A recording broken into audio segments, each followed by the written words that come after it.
Hey there, Geo students. I hope that I can keep this as brief as possible, but as informative as you need it. These are your directions and a walkthrough for your conflicts project. So when we get into the Tuesday folder for February 16th and you open that up, you're going to find, obviously, we have our political quiz first, but you're also going to find the directions and the Dropbox for the World Conflict Project. So if we open that up, you can see it's a 25-point summative project.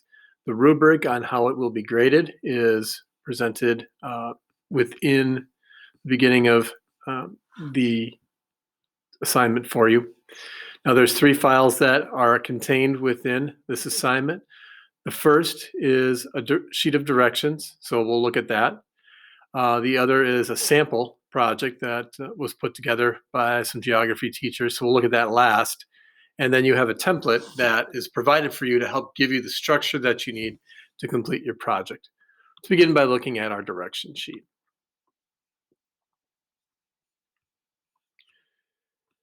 So the conflict project, you can see, is worth 25 points. The directions are fairly straightforward. You're going to choose one of the following political conflicts to research. So your options are located here. You have 7 options to choose from. After you've chosen, you'll research the conflict, and we provided a research matrix or a place for you to record your information down before putting it onto the PowerPoint template. Now, some of this will not be turned in. I repeat, this will not be turned in. So for some of you, you may be able to simply take information and put it directly into your template. But for others, if that becomes too messy, use this matrix and rubric to help you keep your thoughts and your information straight. There are 5 topics in the works cited slide that you'll need to produce for your project. Each of the topics below should be addressed in its own section. If you follow the format of the template that you upload, you will do great. So again, step by step, a little more detail here. Choose the conflict, research the topic, begin piecing together your Google Slides presentation. And what you'll find when we look at the template that we provided is there are highlighted pieces that you need to replace what's highlighted with your own information that you've uncovered through your research. The last tip is to check your work before you submit it. Turn in the rubric on each slide into a checklist. So you'll see in the template that I provided for you, the rubric is on at the bottom of each of the slides, so you can just see, in order to achieve the maximum credit for that slide, did you meet the criteria that's laid out in the box for the amount of points that you're hoping to get. Things that you'll need would be an explanation, a good explanation with credible information. You'll need to have pictures on your slides, and your presentation should flow fairly easily.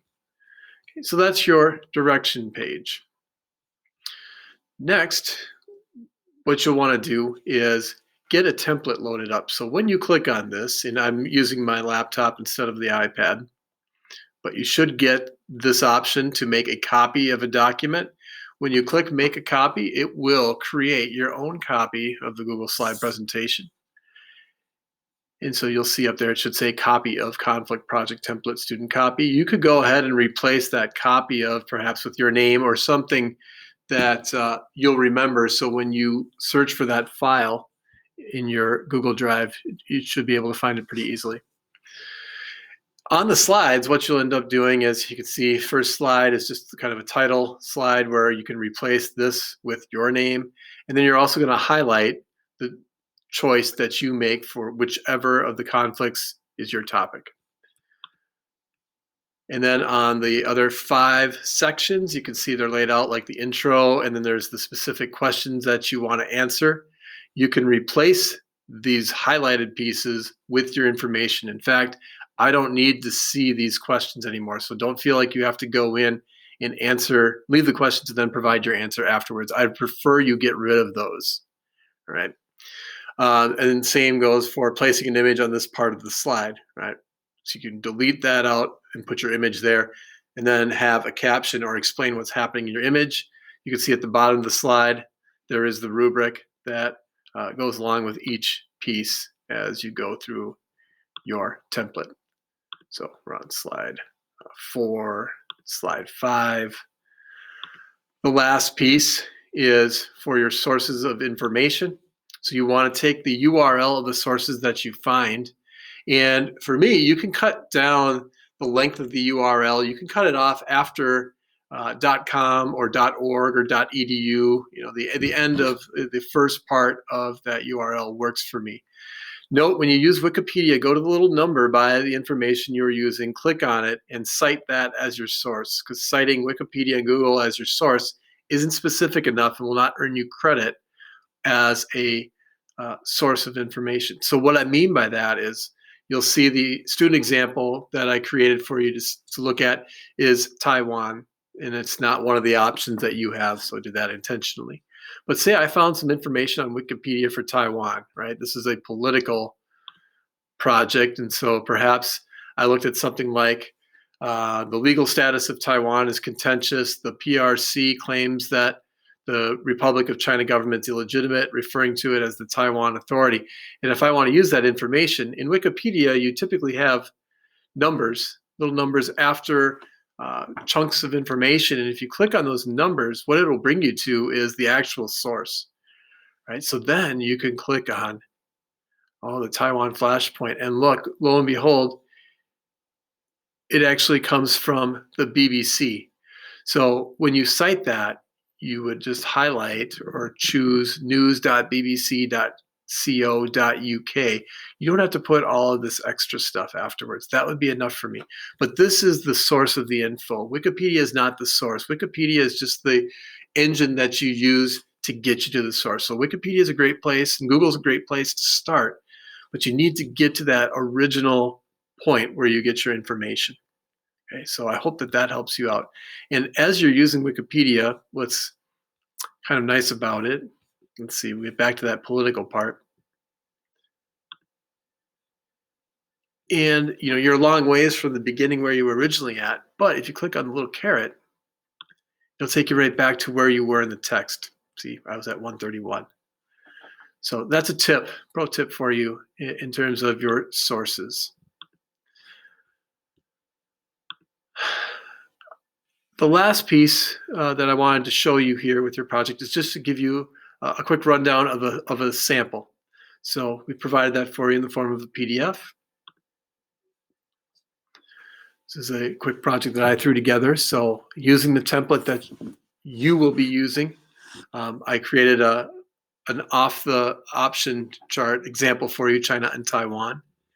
And so you can see it did an intro about Taiwan, talking about the fact that it's got its own government, but it's also controlled by the government of China. So there's a disagreement over who should be governing Taiwan. The image here has a map showing where Taiwan's located. It's an island country in the Pacific Ocean, just east of mainland China. In the graphic analysis slide, I provided some information about the Taiwanese as well as the Chinese government, because these are the two sides that are squaring off against one another. Provided images of both. In the history of the conflict, I found a timeline, and the place that I found the timeline, the BBC, I ended up cutting it down because the original timeline had about twice as many dates and events that occurred, and I felt like that was a bit overwhelming for a slide, so I whittled it down to what I thought were the important events. And then just said currently Taiwan's, the current situation, they're allowed to rule itself and guide its economy, but they're still fearful of a Chinese invasion, and they're not trusting of the Chinese government. And then the U.S. position here talked about what the U.S. Policy was on Taiwan from the 1970s all the way through the Trump administration. So as current as we could find, the Biden administration has yet to take a stance on China and Taiwan, as they are focusing on domestic issues currently. So there's information on the U.S. position. The road to recovery is offering solutions, and we clearly saw just two solutions here. Either one, China is taking over Taiwan, and that resolves the conflict, or Taiwan officially declares its independence. One is going to benefit China, the other is going to benefit Taiwan. Currently, there's in flux because they're in between these two options. The image that we chose to share was just, well, if China did take over Taiwan and needed to use military force, this is just a missile capabilities of the Chinese Navy, showing the range that their missiles can cover. And then the last piece are your sources of information. And you can see, I don't know how those 3 bullet points ended up there. That's kind of weird. But I've cut off the info with the exception of the timeline. I left that on there.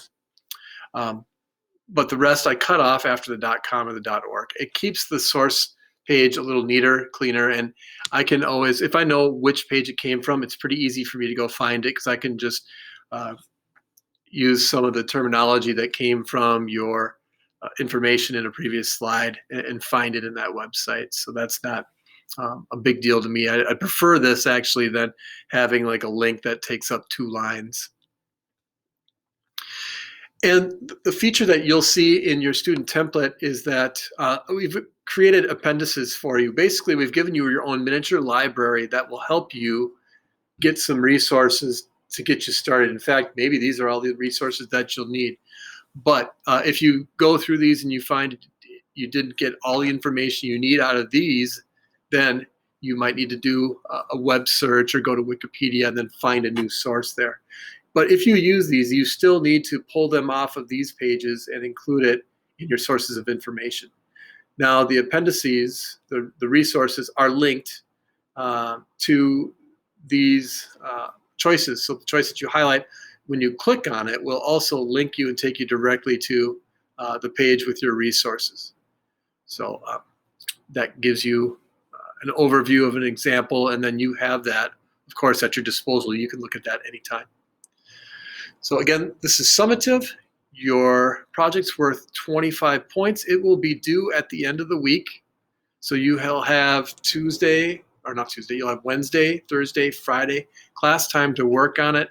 On Friday, we'll also assign the next set of notes, but you could certainly do that over the weekend if needed.